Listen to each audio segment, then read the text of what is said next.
Bringing Up Baby. Monday at 1:15 a.m. Only on Turner Classic Movies.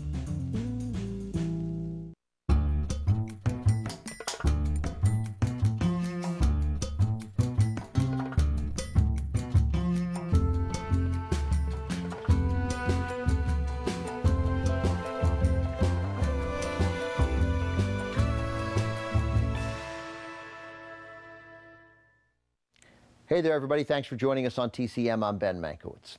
Whether or not you're a serious Western fan, you have to appreciate the storytelling talents of director John Ford. There's a reason why, when asked to name his three favorite directors, Orson Welles famously said, John Ford, John Ford, and John Ford.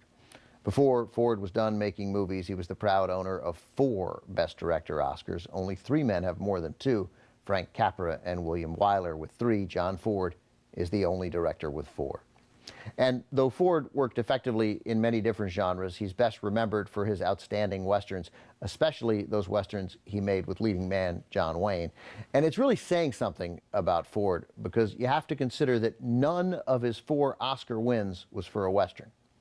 Up next, we have one of those John Ford, John Wayne Westerns. It's the story of life in the cavalry, released in 1949. She Wore a Yellow Ribbon. The action is set in the 1870s, shortly after General George Armstrong Custer's defeat at Little Bighorn. John Wayne plays an aging cavalry officer stationed at a lone outpost on the western frontier. He's ready to retire, but before the Duke can hang him up, he's got to deal with an Indian uprising and an impending attack.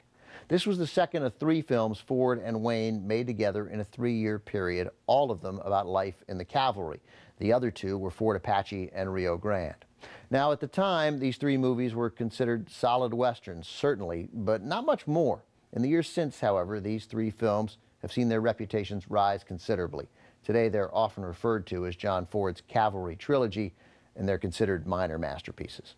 From 1949, here is the second film in Ford's Cavalry Trilogy, the only one of the 3 shot in color, also featuring Joanne Dru and John Agar.